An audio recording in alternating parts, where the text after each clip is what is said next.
ആലപ്പുഴ ഹരിപ്പാട് അനധികൃതമായി പൊളിച്ചു നീക്കിയ കടമുറി പുതിയ കെട്ടിടത്തിന്റെ പണി തീരുന്നവരെ താൽക്കാലിക ഷെഡിൽ പ്രവർത്തിക്കും. പോലീസ് സ്റ്റേഷനിൽ വിളിച്ചു ചേർത്ത ചർച്ചയിൽ അശോകന് പുതിയ കടമുറി പണിത് നൽകാമെന്ന് ശ്രീവത്സം ഗ്രൂപ്പ് ഉറപ്പു നൽകിയിട്ടുണ്ട്.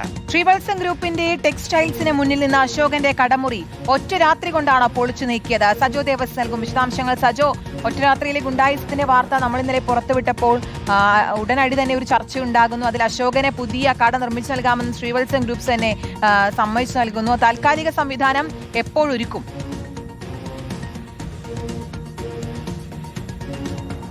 കീർത്തന, ശ്രുതി, ഗുഡ് മോർണിംഗ്. അതായത് ബുൾഡോസർ രാജ് എന്നടക്കമുള്ള വലിയ വിമർശനങ്ങൾ, വലിയ പൊതുജന വികാരമൊക്കെ ഉണ്ടായ ഒരു സംഭവമാണ്. ഒറ്റ രാത്രി കൊണ്ട് ഒരാളുടെ ഉപജീവന മാർഗമായ കട പൊളിച്ചു കളയുക, തകർത്ത് കളയുക എന്നതാണ് ശ്രീവത്സം ഗ്രൂപ്പിന്റെ ടെക്സ്റ്റൈൽസിന് മുന്നിൽ.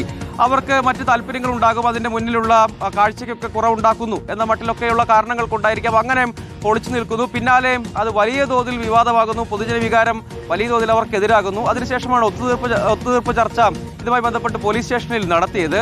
ഇതോടുകൂടി അവിടെ കടമുറി നിർമ്മിച്ച് നൽകാൻ ശ്രീവത്സം ഗ്രൂപ്പ് നിർബന്ധിതരാവുകയായിരുന്നു. അങ്ങനെ ഒരു ഉറപ്പാണ് നൽകിയിരിക്കുന്നത്. അതുവരെ എന്ത് ചെയ്യും? അതായത് അശോകൻ എന്നയാളുടെ ഒരു ശീതളപാനീയ കടയാണ്, അങ്ങനെ ചെറിയൊരു സ്ഥലം മാത്രമേ ഉള്ളൂ, അവിടെ ഒരു കെട്ടിടത്തിലാണ് ഇത് പ്രവർത്തിച്ചു പോകുന്നിരുന്നത്. അത് തകർത്ത് കളഞ്ഞു. ഇനിയിപ്പോൾ പുതിയ കെട്ടിടം നിർമ്മിച്ച് നൽകാം. അപ്പോൾ അതുവരെ അദ്ദേഹത്തിന് ഉപജീവന മാർഗം എന്ത് എന്ന ചോദ്യമാണ്. അപ്പോൾ താൽക്കാലിക ഷെഡ് ഒരുക്കി നൽകുക, വളരെ വേഗത്തിൽ തന്നെ, ഏറ്റവും വേഗത്തിൽ തന്നെ ഒരുക്കി നൽകും എന്ന ഉറപ്പാണ് നൽകിയിരിക്കുന്നത്. അപ്പോൾ ഇന്ന് അക്കാര്യത്തിൽ ഒരു സമ്പൂർണ്ണ വ്യക്തത തരും. എപ്പോൾ താൽക്കാലികമായ ഒരു ഷെഡ് അല്ലെങ്കിൽ താൽക്കാലികമായി ഇത്തരം ഒരു കച്ചവടം നടത്താനുള്ള സാധ്യത എങ്ങനെ ഒരുക്കി നൽകാം എന്നതായിരുന്നു. അപ്പോൾ താൽക്കാലികമായ ഒരു ഷെഡ് ചെയ്തു നൽകാം എന്നതാണ് ഉറപ്പ്. അപ്പോൾ വളരെ വേഗത്തിൽ തന്നെ അത് പൂർത്തിയാക്കാം എന്നതാണ് ഈ ഒത്തുതീർപ്പ് ചർച്ചയിലെ ധാരണ എന്ന നിലയ്ക്ക് കാണേണ്ട ഒരു കാര്യം.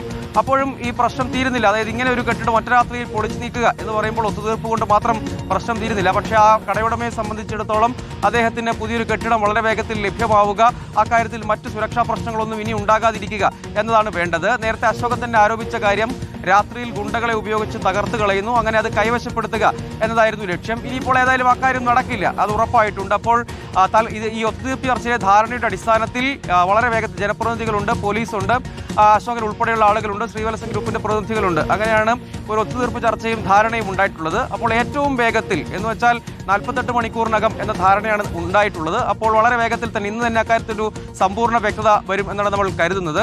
അങ്ങനെ അദ്ദേഹത്തിന് അശോകൻ ഇപ്പോൾ ഒരു താൽക്കാലിക കട തന്നെ നൽകും. അതിന്റെ ഉത്തരവാദിത്വവും ശ്രീവത്സം ഗ്രൂപ്പിന് തന്നെയാണ്. ജനപ്രതിനിധികൾ അടക്കമുള്ള കാര്യങ്ങൾ ഇക്കാര്യത്തിൽ മേൽനോട്ടം വഹിക്കും, പോലീസിന്റെ ഇടപെടൽ കൂടി ഉണ്ടാകും. അതിനുശേഷം പരമാവധി വേഗത്തിൽ ആ പൊളിച്ച സ്ഥലത്ത്, അതായത് അദ്ദേഹത്തിന്റെ കൈവശമുള്ള സ്ഥലത്തിൽ, പൊളിച്ച സ്ഥലത്ത്, കെട്ടിടം ഇരുന്ന സ്ഥലത്ത് തന്നെ വളരെ വേഗത്തിൽ ഒരു പുതിയ കെട്ടിടം നിർമ്മിച്ചു നൽകുക, ഇതാണ് ധാരണ. അപ്പോൾ അതിലേക്ക് വളരെ വേഗത്തിൽ തന്നെ കടക്കാതിരിക്കാൻ അല്ലാതെ മറ്റു മാർഗമൊന്നും ശ്രീവത്സം ഗ്രൂപ്പിന് മുന്നിലില്ല. കാരണം അത്ര വലിയ ഒരു ഈ നികൃഷ്ടമായ പ്രവർത്തനം ഇക്കാര്യത്തിൽ നടന്നിട്ടുണ്ടെന്ന കാര്യത്തിൽ ഒരു തർക്കവും വേണ്ട. കാരണം നമ്മൾ സിനിമയിലൊക്കെ ഇതിനു മുൻപ് പലപ്പോഴും ഇത്തരം സംഭവങ്ങൾ കണ്ടിട്ടുണ്ട്. അത് പക്ഷേ ഈ കാലത്ത് ഹരിപ്പാട് പോലൊരു സ്ഥലത്ത് നടക്കുക എന്ന് വെച്ചാൽ അങ്ങേയറ്റം ഞെട്ടിപ്പിക്കുന്ന ഒരു സംഭവം തന്നെയായിരുന്നു. അതിലാണ് കാര്യക്ഷമമായ ഇടപെടൽ ഏതായാലും ജനപ്രതിനിധികളുടെയും നാട്ടുകാരുടെയും ഒക്കെ ഭാഗത്തുനിന്ന് ഉണ്ടായതിന് പിന്നാലെ ഇത്തരം ഒരു ധാരണ ഉണ്ടായിരുന്നത്. അതുപോലെ വളരെ വേഗത്തിൽ തന്നെ നടപ്പാക്കണമെന്നാണ്, അങ്ങനെ ഉണ്ടാകുമെന്നാണ് ഇപ്പോൾ നമ്മൾ കരുതുന്നത്. എന്തായാലും അതിവേഗം തന്നെ താൽക്കാലിക ഷെഡ് ഒരുക്കും, പിന്നീട് നിർമ്മിച്ചു നൽകും, പൊളിച്ച കട നിർമ്മിച്ചു നൽകുമെന്നാണ് ശ്രീവത്സം ഗ്രൂപ്പിന്റെ ഉറപ്പ്. വലിയ പ്രതിഷേധമൊക്കെ കഴിഞ്ഞ ദിവസം ഉയർന്നിരുന്നു. സജോ ദേവസ്യാണ് വിശദാംശങ്ങൾ നൽകിയത്.